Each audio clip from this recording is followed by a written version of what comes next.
in this episode of AI and Data Governance with Dr. Vega. So San Antonio is about to become the sixth biggest city in the United States. But I would say this, we're on the cusp of something big.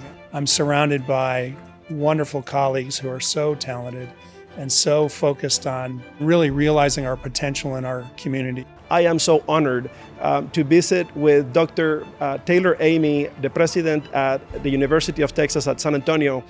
We're really the university of the future and the city of the future, in that the things that we're addressing here about educational equity and attainment and economic opportunity and workforce development and healthcare provision and making lives better, all of those things are so important here. And if we tackle these things here now, we will lead the nation in the kinds of things that everybody else is going to need. I would say this with all my heart, our community deserves this, warrants this, needs this, and we are so delighted to be doing it here in San Antonio, building this world-class university.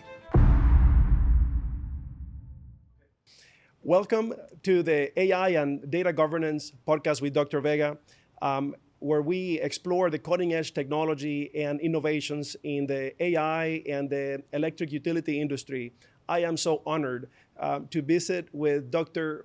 Taylor Eighmy, the president at the University of Texas at San Antonio.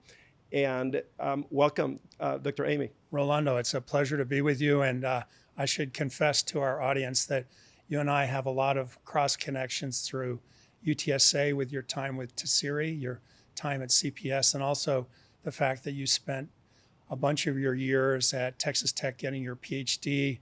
You were there before I arrived, but I was the vice president for research at Texas Tech. And so all of your colleagues in the wind space, wind engineering, wind science space, are colleagues that I worked closely with when I was there. So it's been good to catch up. Wow, what a pleasure. And the connections continue, as also my daughter will be joining your university, the university of this beautiful city. Yeah. I'm delighted. She will be a part not only of the computer science department, but the brand new college. Yeah.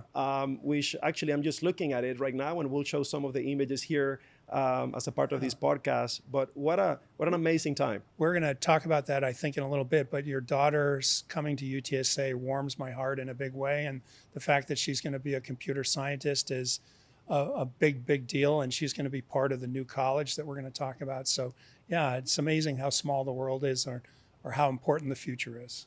Amazing. You know, I was, as I was getting ready for this podcast, how can I introduce the president? How can I introduce the president? And, you know, I'm Hispanic, natural from Puerto Rico. I have been in Texas for 20 years. And the word that kept coming to my mind is, you should say, Rolando, welcome to a legend. And then I said, you know, I never want to use the words inappropriately. Let me make sure that I'm using the word legend in English adequately. And I asked ChatGPT, you know, what do you know of President Taylor Eighmy? Can I call him a legend? And you know what did it say? Responded? Oh. It said, essentially, you should double down. And these are the reasons.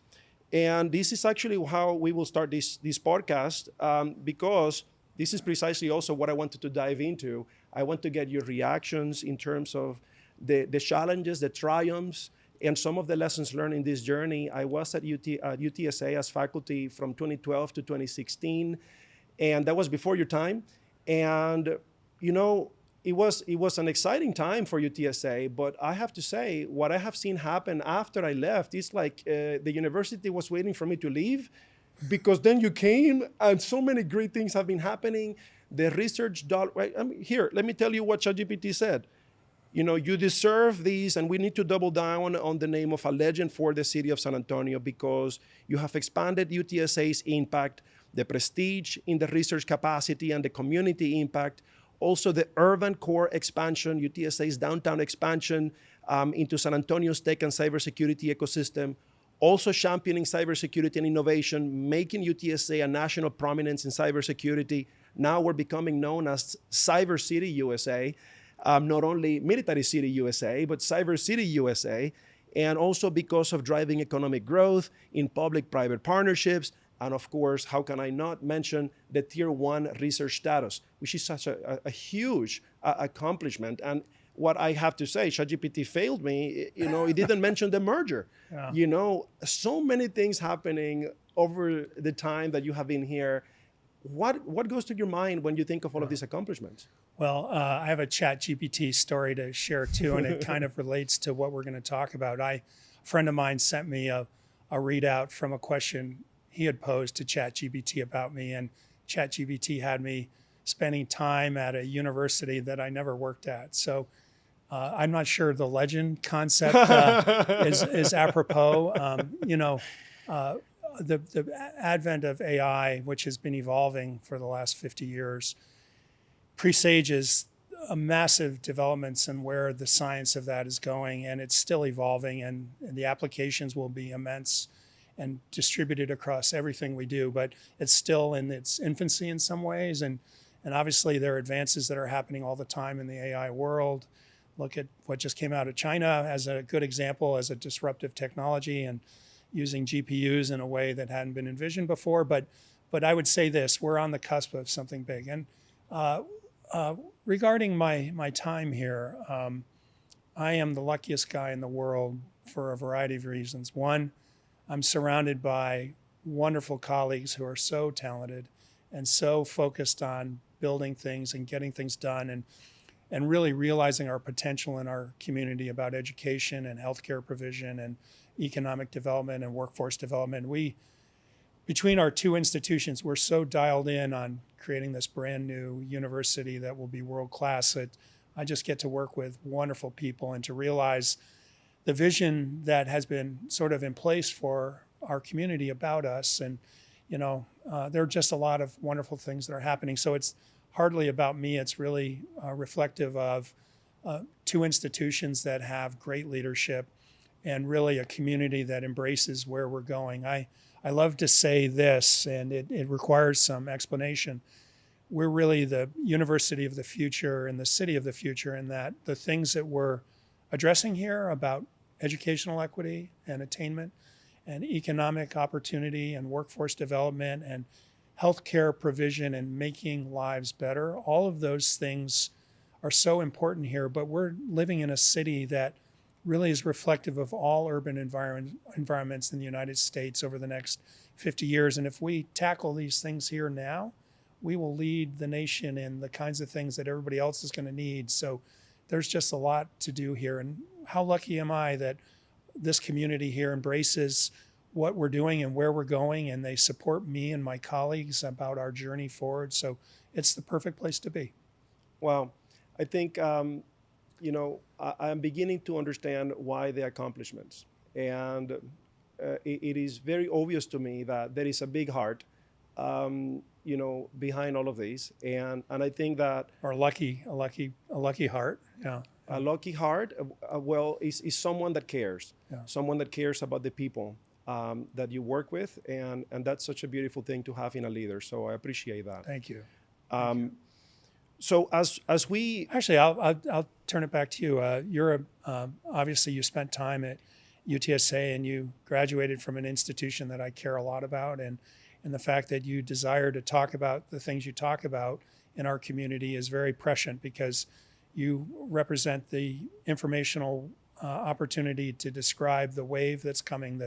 We're in this digital age, and the digital age is only going to become way more prominent going forward, and we have to navigate how our community understands all this, and you can be a bridge for that. So thank you for what you do. Wow, you're very welcome. I think that you're hitting something that is so critical, and I may want to come back to this topic Sure. in a bit. Sure. So I think actually we may be touching on some of these elements now as we discuss the merger, because some people may not have a full appreciation of what this merger between UTSA and the UT Health Center means. What does it mean to you, and how does these position San Antonio as a leader in healthcare? Yeah, let me step back a little bit. It's important to understand the background here. The University of Texas system is the largest public higher ed system in the state of Texas. There are 7 systems. And the Board of Regents, under the leadership of Chairman Kevin Eltife, have been very creative and forward-thinking about structuring and the composition of the component institutions and allowing institutions to reinvent and grow in acquiring institutions and merging institutions. And so there's been a pretty long history of this by the Board of Regents, and especially under Chairman Eltife, we've seen things like the merger of UT Health Tyler with UT Tyler to create a new university. We've seen the acquisition of, or the acquiring of Stephen F. Austin University into UT System. We've seen a very important relationship grow between MD Anderson and UT Austin and their Dell Medical School about building two new hospital towers on the Austin campus that allow collaboration between MD Anderson and UT Austin. That's going to be very powerful for that part of Texas. We've seen the merger of UT Pan Am and UT Brownsville and a component of the medical school here at UT Health San Antonio to create a brand new university down in the valley, UT Rio Grande Valley. And but I would say the merger of our two institutions is probably the largest, boldest activity or effort by the Board of Regents, supported by the leadership at UT System. And so what's very special about it is that this has been contemplated for almost 25 years. Senator Letitia Van de Putte brought forward some legislation in 2000, as I recall, to merge the two institutions, and the legislation did not pass, but it fostered additional collaboration between the two institutions, and there's been all sorts of collaboration since then. It's been very important, that partnership. But there was also a study by the board maybe 10 years later to explore the merger concept, and everybody felt that the great idea, the time wasn't right. And then over the last 10 years or so, both institutions have grown mightily, and I have to really honorifically tip my hat to Dr. Bill Henrich, the former president at UT Health San Antonio. He accelerated that institution in such a profound way in terms of bringing a new hospital online, the multi-specialty research hospital, and really growing the research enterprise and the impact of the research enterprise at UT Health in disciplines related to aging, to Alzheimer's, to cancer. All of those things were such an incredible focus of Dr. Henrich, and the trajectory over there has just been monumental. I mean, in our own right, UTSA has done well also, and really been on a very strong trajectory, as you noted, about R1 or downtown or our capital campaign or our creation of all of these new colleges and reinvention. But it really took our positive trajectories going forward to make sense that merger was meant to be now. And so we've come together, and our goal is to really do something big and audacious. And it's really to create a world-class university here in San Antonio. I would put it this way. Most people, when I try to frame it, they look for reference points. And so I say, on day one, when we formally merge on September 1, we will be a research university just behind UT Austin and A&M in terms of our size, scale, impact, research productivity. And when I frame it that way, everybody nods their head and go, oh, I get it. And I've also gotten tons of comments about, why didn't you do this sooner? What took you so long? We're so proud. Do you mean this is the next UCLA is what you're trying to create? And I would frame it this way. To be world-class is one thing, and there are many elements that we both do now that are world-class, but we want this entire enterprise to be built. We're really creating a new university with this opportunity. And when I think about it, I think our aspirations are, to frame it appropriately, to be a top 10 public research university on par with Austin and A&M, and to be on par with University of North Carolina or UC San Diego or even UCLA. We have work to do in this space, and it's going to be a journey to get there, but that's our bold vision and ambition for what we want. And I would say this with all my heart: our community deserves this, warrants this, needs this, and we are so delighted to be doing it here in San Antonio, building this world-class university. Could you expand a little bit more on why you say that this community needs this Sure. with all your heart? Yeah. So San Antonio is about to become the 6th biggest city in the United States. We're about to pass Philadelphia. Okay. And given our population projections for South Texas and San Antonio over the next 40 years, we're going to be growing dramatically. The health attainment that we need to see in our community, the sort of the inequity that we have presently has to be addressed. And we have huge issues here in South Texas relative to obesity, diabetes, Alzheimer's, a variety of cancers. We need to be at the forefront of tackling that for our community and solving these really, really important public health issues that are so essential to resolve. We also have an educational attainment desire where we need to be really focused on opening our doors and admitting all and working really hard to get our kiddos enrolled and graduated on time with as little debt as possible, and then back out into our community here in South Texas and San Antonio, contributing to the workforce. So we really care about that too. And I think we're also at the epicenter of some really important innovation enterprises that are essential for San Antonio. One is the national security, cybersecurity space. The other is this focus on biomedicine and health science. That's a huge enterprise. I think right now our hospital and research enterprises here located in San Antonio have a $44 billion a year economic impact according to a study from the Greater SA Chamber. And so that's a huge enterprise for us. And so we think about growing national security, cybersecurity, AI, data science. That's huge. Our whole focus on health sciences and biomedicine and biotechnology and commercialization of inventions that are therapies and treatments, those and technologies, medical technologies, that has to be happening in a big way. And we have a whole focus now at our two institutions on things related to the integration of AI and basic sciences, AI and medical sciences, AI and large data, AI and education. That all of those things are going to be very important.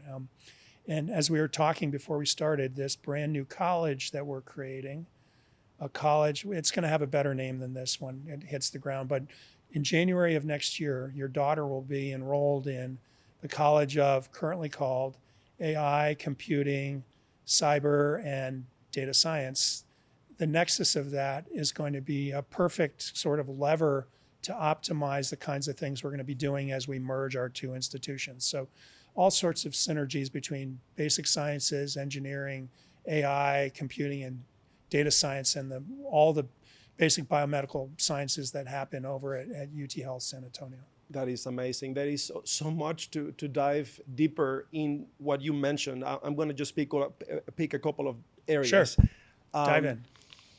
So when you're combining the College of AI, Cyber, Computing, and Data Science, that in itself is such a remarkable accomplishment. I remember from my days back when I was at UTSA where people would be telling me, well, I know and I have heard so much about the great things on cybersecurity, but where do I go, to start the discussion on cybersecurity? Because there were more centers and areas that deal with cybersecurity that you would know where to go for.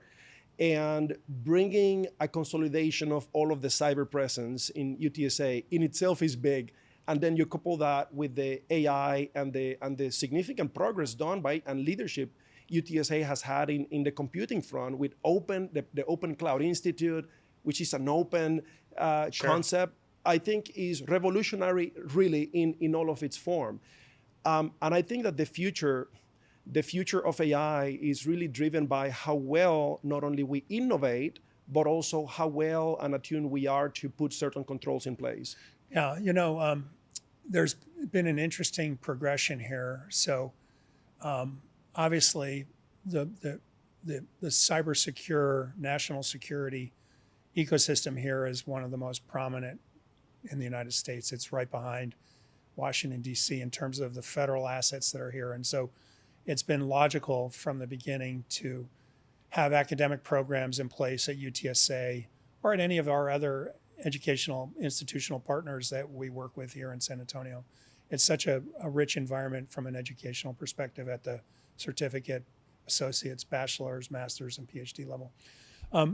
So we've always had this cybersecure focus. obviously, we stood up our Open Cloud Institute 7 or 8 years ago, 10 years ago. But it was really our desire when we established the School of Data Science that started to knit all this together. And before I describe that, I just need to reiterate the nexus of AI, computer science and computer engineering, data science, and cybersecurity they're inextricably connected in interactive and collaborative ways, and will drive everything about where AI is going, and then how AI is applied again back to making smarter decisions about large, massive data sets, or designing new computing programs for AI, or even helping with cybersecurity intrusion detection. It's such a connected environment that we were always trending towards this kind of college. But it really took our establishing the School of Data Science back in 2021 for this to start to come together in a really cogent way. And we hired David Mongeau away from UC Berkeley. He had been the director of their Berkeley Institute of Data Sciences, and he came here as our founding director. And he came here knowing that we had the nexus of compute and on the science and engineering side, and obviously cybersecurity. And he brought forward a focus on data science, and he brought forward our opportunity to bring new faculty here who were data scientists. And so it started to build momentum around this nexus of these 4 disciplines, or 5 disciplines. And he brought to the Institute this notion that data science was foundational to all the other components that I just described, and that if we had an approach around data science that was informative and equitable and secure, that we would help lead the efforts on how data science drives the AI algorithms that are being developed. Because like I said about ChatGPT, not to pick on ChatGPT, garbage in, garbage out, the fidelity and the acumen and the expansiveness of data sets that are used to tune algorithms that drive AI is really, really critical. And so separate from, in its own right, data science is increasingly important. We live in a massive digital age, and the digital revolution is here, and the interface between humans and the computing world is going to be the next age of beyond our digital revolution we're in now. And so all of this is going forward, and data science will be integral to this, but merging it with computer science, computer engineering, with cybersecurity, and with this evolving world of how we do AI has just made perfect sense for us about this new college.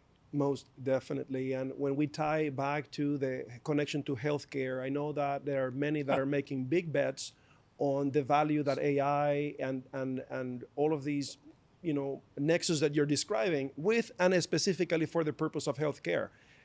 Let me chat about that a little bit. So one of the driving functions that our regents had for bringing our 2 institutions together was the synergy of 2 very complementary institutions. So UTSA, we have a very large undergraduate educational program, a large graduate educational program, a robust R&D program, and we serve a very important role here in our community in Texas and nationally. But we are very complementary to all of the things that exist over at UT Health. They have 5 schools, including an amazing School of Medicine, the Long School of Medicine.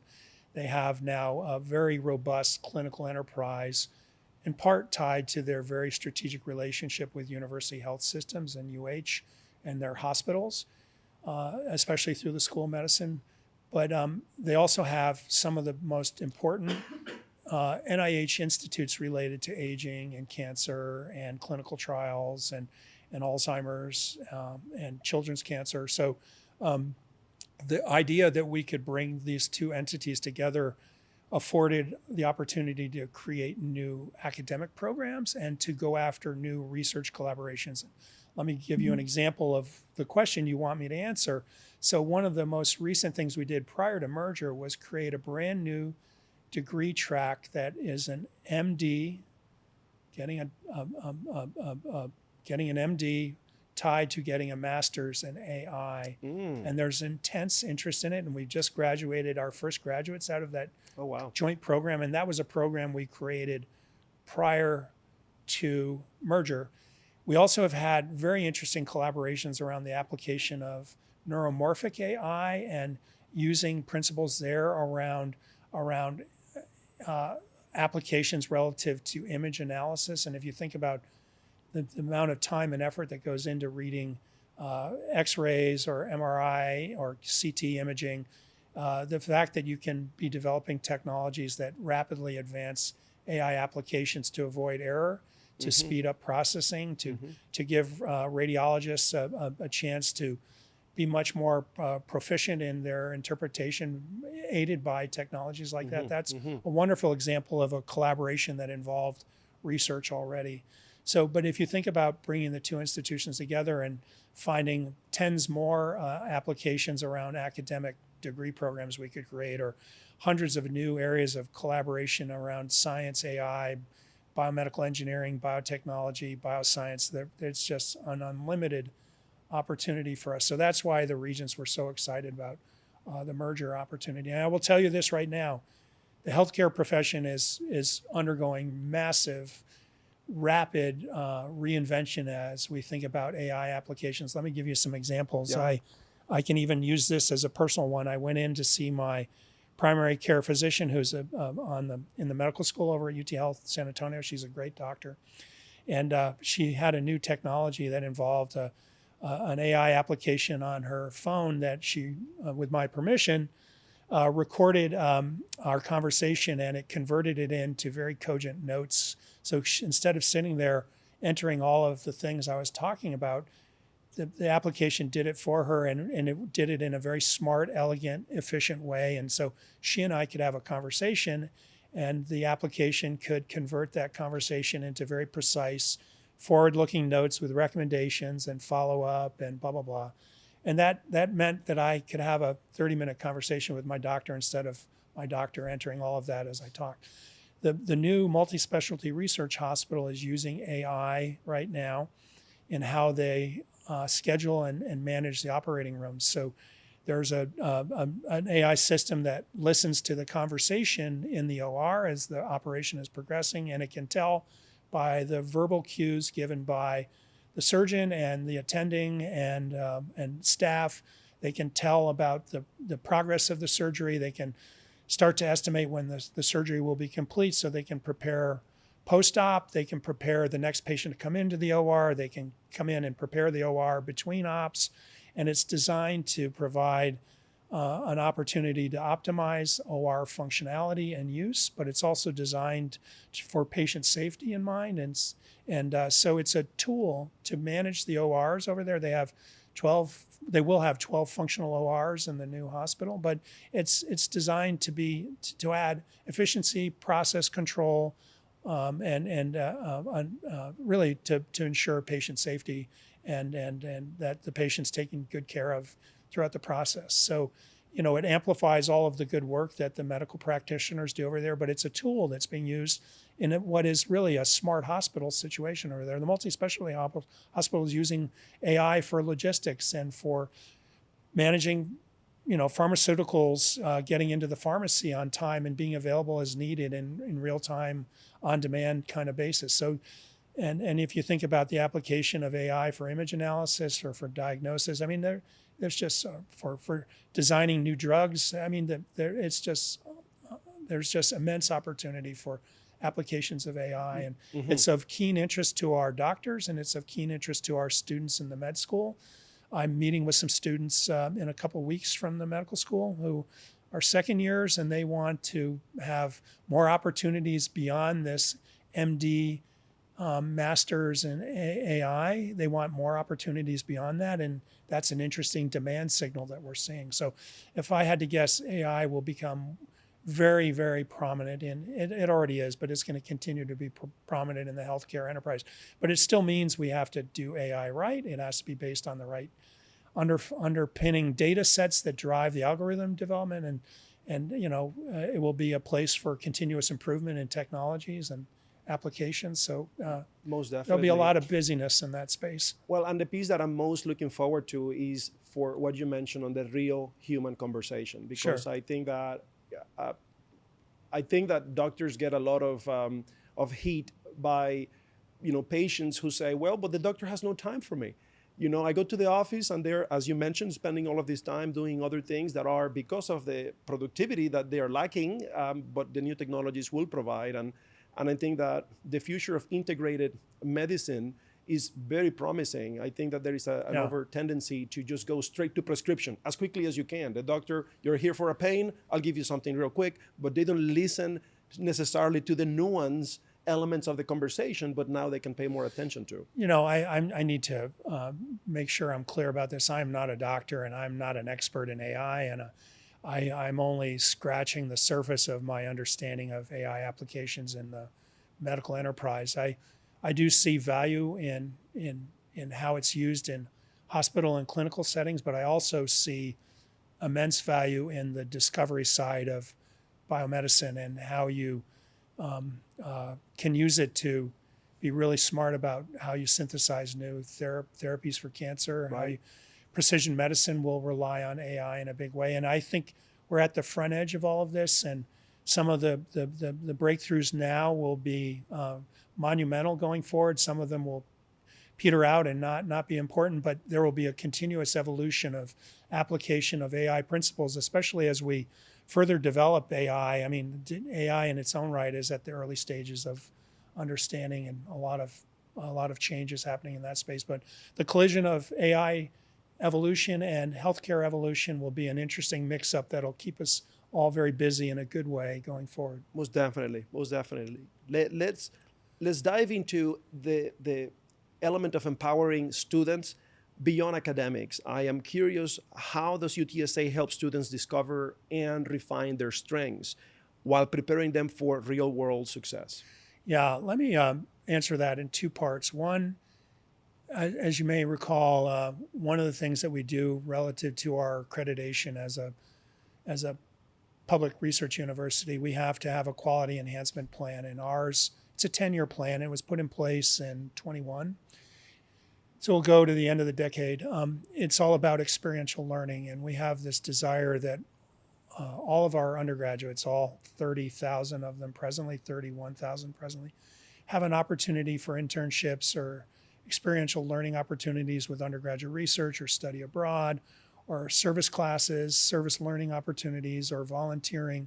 We really want our students here in the sixth biggest city in the United States to engage and be involved. And you can't think of a better way about ensuring workforce development if, as an undergrad, your daughter has a chance to work with Rackspace during her undergraduate career and then get hired by Rackspace going forward. And because she's spent time in the culture, she's gotten to know colleagues, they've gotten to know her, and they know how wonderful she is. And it would be a logical thing to go from an internship to a paid opportunity with a company like Rackspace. So I've already carved out a future for your daughter, but she'll do fine, by the way.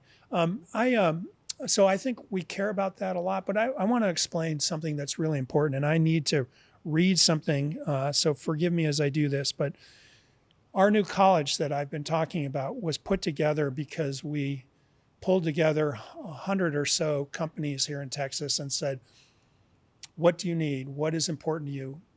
We're thinking about this college of AI, compute, cyber, and data. What does that mean to you? And we heard across the board, your students, regardless of their major, need to be AI competent when they graduate. Everybody, English majors, music majors, everybody needs that competency. Moreover, they all said, we have no clue about the things we need now from AI and things that are going to be developed for AI that are applicable for each of our specific businesses or economies or industries. We know that this is coming. We have no sense of what we need. We want you to be at the forefront of helping create the AI applications for cyber manufacturing, create the AI applications around digital twins, creating AI applications for manufacturing and logistics, creating AI applications that are allowing us to operate in a secure, cyber secure environment. So there was a demand signal from all of these 100 companies of, we need you to help us and collaborate with us to shape the future of AI applications that are relevant to each of our businesses. And then they said, moreover, do not mess around with the opportunity that you have here in San Antonio, given what's here in our ecosystem. Get on with the creation of this college as soon as possible. I mean, I've chatted with 2 CTOs of the top 5 computing infrastructure companies in the United States who I know well. And both of them were, why didn't you do this 5 years ago? And it's like, okay, we're catching up, we'll get there. But I want to have you understand this, Rolando. We're creating a college that's directly responsive to what the private sector and the public sector was saying to us about what is needed. And they're telling us we want degree programs that are like X, Y, and Z. So let me read what's going in the new college. So we will have the nomenclature for all of this will evolve as we bring the college forward and launch it in January. And your daughter should pay close attention to this. So we're going to have a department focused on computer science, and it will be offering BS, MS, and PhDs in computer science. It will also be offering a BS in software engineering. We're going to have another department focused on computer engineering.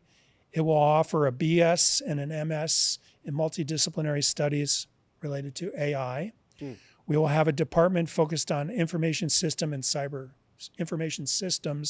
cybersecurity, and it will have a BS in applied cyber analytics, a BBA in cybersecurity, and an MS in cybersecurity information technology, an MS in cybersecurity sciences, a BBA in information systems, an MS and PhD in information technology, and then we will have a final department focused on data sciences and statistics.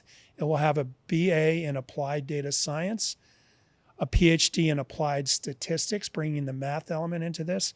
It will have an MS in data analytics. It will have a BS and a master's in multidisciplinary studies in data science, and it will have a BS and MS in statistics and data science. Bringing all of those programs and departments and actually academic programs together under one roof in that building right next door and in this building is really unparalleled in the United States. We haven't come across any university that's putting all of those elements together in one place.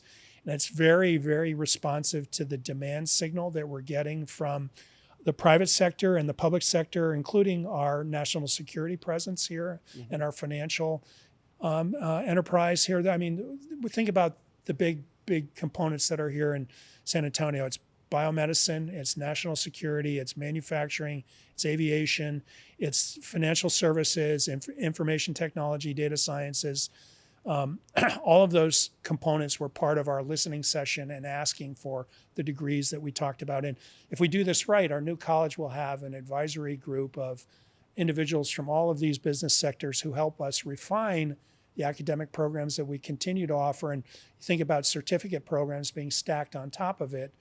We are going to be very nimble going forward because this world is evolving so fast, and we have to be relevant. So we have to be very focused on reinvention, and certificates will probably be a big part of that. But all of that came from the demand signal from the private and public sectors, including our federal partners here.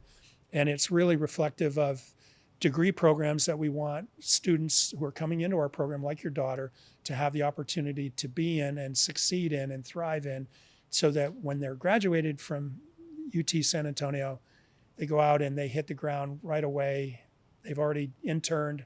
They're already hired by a rack space. That's the kind of thing we want. Outstanding. And you know, I can attest to the public partnership dynamic because it's in your world right now. It's in my world right now, but also prior to me leading my new company, Analytics Automations, I was the department head for data and analytics at CPS Energy. And I remember back in the day. That's a pretty big job right there, because given the size of that operation, that's huge.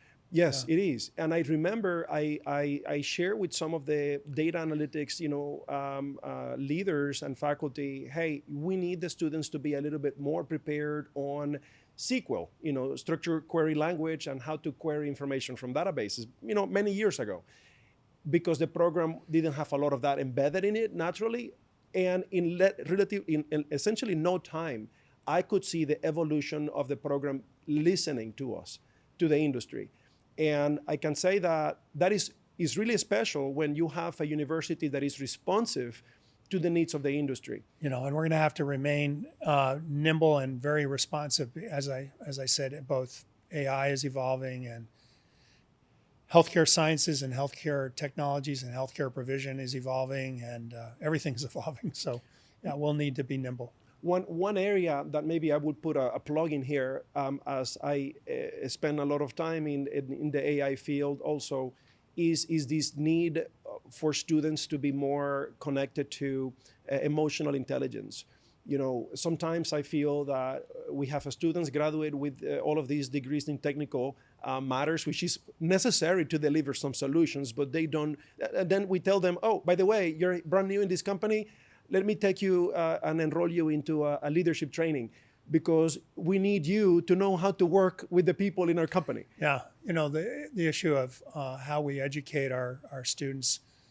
We're also hearing from the employer community that soft skills are so important, and the demand signal from our students about wanting that is also very high. And so we actually have certificate programs that are in place now that add soft skill learning opportunities, and our Career Center does a really, really good job of that. And so we actually know that that's really important. But I would also advocate that our experiential learning focus, this QEP that we have from our accreditor about classroom to career or career engaged learning, the whole notion of an internship opportunity at an institution like Rackspace for a student that's in computer science is one of the best, fastest ways to learn culture of the employer and to understand the kinds of soft skills that are already being reflected in the workplace there. And as long as we provide tools to our students about learning about soft skill development, about leadership, about communication, about writing, about team collaboration, yep, and about advocating for yourself, but also being curious about the world and being a good partner in the work community and learning how to lead, all of those things. The NAGEM Center is a wonderful, that's one of our principal focuses of our foci of our NAGEM Center. So that, I think we're working on that, but when you have 31 or 32,000 undergraduates, that's a lot to prepare, but that's where we're going as an institution. And even in our merged state, we're going to continue to focus on that. Amazing, amazing. Moving on to our next section on opportunities and the ethics of AI. Let me start with, what role should AI tools like ChatGPT play in higher education, and where do you see the most exciting opportunities and risks? Yeah, when ChatGPT showed up a few years ago, it was highly disruptive to higher education. There was hemming and hawing and panicking, and there were those in the community that said this is no different than cell phones showing up. It's no different than Google showing up. It's no different than Siri. But people realized that there were complications associated with applications of something like ChatGPT in terms of developing young people who are critical thinkers and are able to focus on this. So we've actually gone through a whole process of preparing our faculty for AI applications in the classroom. We've also gone through a huge effort to develop guidelines and support systems for our students about using AI technologies. And I think we're really focusing on this notion that AI is really a tool and it's not a means to the end, and that the real world is going to require you to think critically, to be curious, to know the right kinds of questions. You can spend your whole day asking ChatGPT the wrong question and it'll give you an answer that's not relevant to what you need. And the art of it is understanding the world enough that you know the right question to ask ChatGPT. Why do I use ChatGPT? I was using it today. I use it every day now. And I use it because I don't have the time to synthesize the massive amounts of information that I need about issues that are happening in Washington, D.C., or advances in where research universities are going, or areas of focus around student success stuff. And so I will sit and ask ChatGPT to synthesize what the state of play is about these things. But I'm in my age now, I know the right questions to ask, and I know I've used it enough that I know when I'm getting stupid answers, but I also know that it's incredibly helpful to me. Like, for instance, you'll appreciate this. We're wrestling with the complete reinvention of college athletics with regards to this settlement of the House case and attendant cases and name, image, likeness and the transfer portal and conference realignment. It is evolving so quickly. I don't have time to read the hundreds of sources I get about it every day about it because it's so dynamic. And so what I do, I hate to confess this, but what I do every morning is ask ChatGPT, what's going on today and X, Y, and Z, and it'll spit it out. And I don't have to go read 10 newspapers and 15 blogs and 25 emails about it. I can just get a sense of it. So that's how I use it as a tool. And I think, that's very rudimentary and probably makes me a dinosaur, but folks my age and even presidents, a lot of presidents I know are doing the same thing. But for our students to really thrive in this environment, they have to understand the limitations of AI, and really a lot of it relates back to data science and the integrity of data that are used to drive the algorithms and how they develop and evolve and learn. And so I think our role is to really make sure it's understood by our faculty and our students that it's a learning tool and how do you best use it. And we don't want you to neglect at all your curiosity, your desire to have a skill set when you graduate that makes you a contributor to society. All of those things are very important. So we've adopted it as, it's an important tool. So excellent. Let me introduce a fun angle here. If you had access to an AI-powered mentor in college, what skill would you have asked it to teach you? Pay attention. Yeah, I don't. If I go back to my college time, I'm lucky I'm sitting here today. So, yeah, it could have kept me on time. It could have kept me focused. Actually, no, my undergraduate years were fine. I do have things that I wish I learned more about before becoming president here, and I think everybody has those kinds of revelations. It's not unique to me at all. What's your revelation? If I had to understand how much time I would spend with athletics, that would be one thing. Another would be I wish I had learned way more about real estate development and opportunities around using real estate to develop revenue streams for our university. That would be something that I wish I had learned more about sooner. I tell that to all my real estate colleagues, and they just laugh at me. But it's good. And then, those are two examples. Excellent. Okay. I don't know if AI back in the day would have helped me with either of those because I didn't know what I didn't know. So, of course, I always say that the questions are more important than the answers. Answers are becoming cheap, but the questions, there is intelligence in the questions. Yeah. Okay. UTSA's role in San Antonio's future. Key question here is pertaining how the landscape of education is changing. We mentioned ChatGPT and how people is using it to learn, but I also notice, and I regularly interact with other universities here in town, and constantly I get questions about, hey, I want to learn this new skill. What course do you recommend? And there is a lot of online courses. And so what is UTSA competing with these days in regards to, let's say, other universities, tech hubs, or industries shifting the talent pipeline creation? I'm going to answer this in a way you're not going to expect. It will maybe surprise you. So last Friday, all of the presidents of the components within Alamo colleges or the other publics or privates, so maybe 20 of us, 15 to 20 of us, can't remember the number precisely, got together with Greater SATX to talk about our unified focus on how we help our community really elevate educational attainment at the 2- and 4-year level. As we think about economic development here in San Antonio, one of the things that we have many things going for us in terms of what we can offer companies to recruit here or to stay here or to grow here. And that obviously involves CPS and the cost of energy and the availability of energy. And we have opportunities in collaboration with Governor Abbott about incentivizing companies coming here. But a lot of what's happening these days with company attraction, company retention, has to do with workforce preparation and the skill of the workforce. And it's a yin and yang situation. We want more companies here with higher paying jobs so that our graduates enter the workforce here and stay here. Like, for instance, 93% of our recent graduates from UTSA stay in Texas. So that's a really important thing. But we want them to stay here in San Antonio, stay here in South Texas, stay in Texas.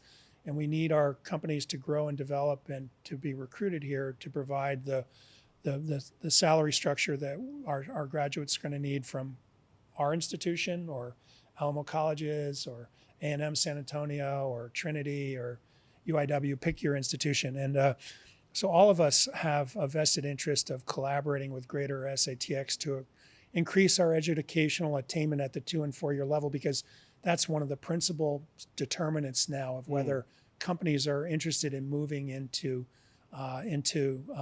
your region. They care about the educational level of your workforce.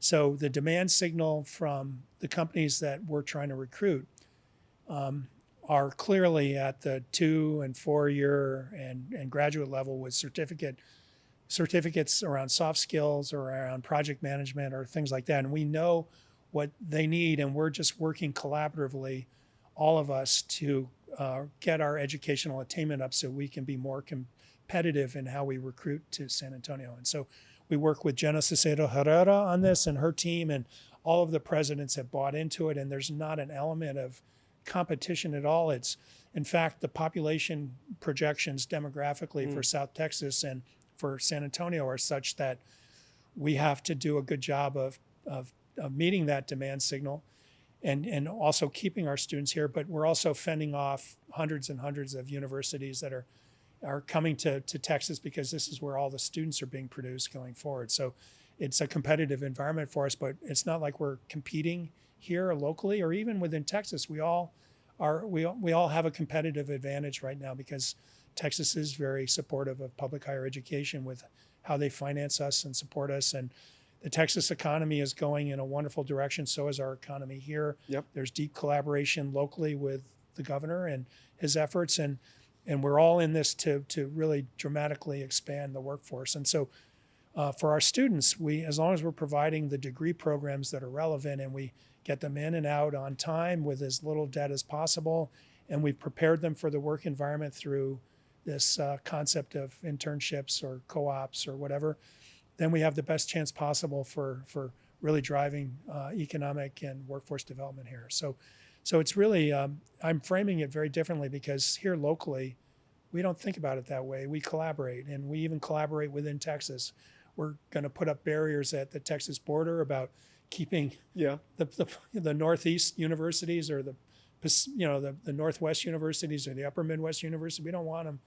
Well, we don't mind them here in Texas, but we want to make sure that Texas universities, public and private, are meeting the demand need for the Texas economy going forward. What I love about that is that it is the abundance mentality. You know, we can see the cup half empty or half full. Oh, it's full. It's full.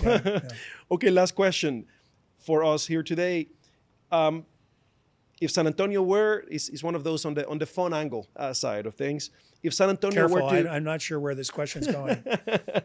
Fun, what's fun? If San Antonio were to host a tech Super Bowl in 2030, what innovation would you want UTSA to showcase on the national stage? All right, I'm going to give you a fun answer. Here's your ChatGPT virtual president of a university. That day is probably coming. Okay. I hope not, but well, at least not in my lifetime. No, it's an interesting subject, this concept of the intersection in the digital age, and especially in 10 years, the interaction between the computing world, computing technologies, and human interaction, is going to be way more dramatic than it is now. And so the way we think about technologies today as tools and things to make life better and easier and more efficient will become way more interesting and complex when we think about the intersection of virtual reality, AI, and the digital world that's completely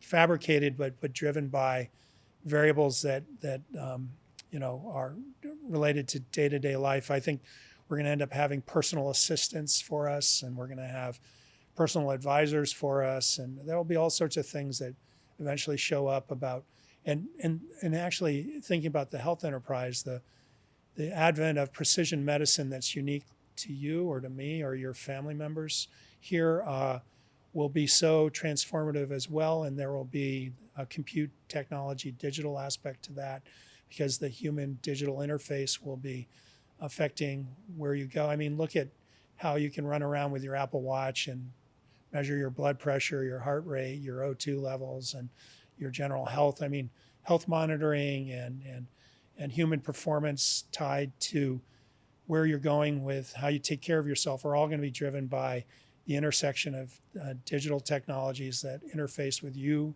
as a human being, and all of that is coming. It's already started and sort of here. You know. I mean, we have an interesting collaboration between Southwest Research Institute, UT Health San Antonio, University of Texas San Antonio, and the Spurs around human optimization, and it has application beyond elite athletes. It has application to warfighters, to public safety officials, to student athletes in college, to student athletes in high school, to people who want to optimize their performance intellectually, physically, from a health perspective. And so all of these kinds of things are kind of evolving and going forward. So I think that's the kinds of things we'll be talking about in 10 years. Amazing. What suggestions or recommendations or tips of advice would you have for small businesses here in town, companies just like mine who want to be a part of all of this journey, be more integrated with it? I can give a plug for this. That we're setting up an advisory council for the new college that will have a representation from that group of 100 companies that and public and federal entities that we interviewed, so that we're always keeping our ear to the ground about where it's going. And so that's a good place to plug in. And I wouldn't be surprised if through our Small Business Development Center, because we have a very robust one that's funded by the Small Business Administration and the state of Texas, that they'll start to get into that space of how we support small businesses in this very complex and evolving digital domain of where we're going. And I also think this whole notion of digital twins of everything is coming. So digital twins of universities is coming. Digital twins of businesses will be coming.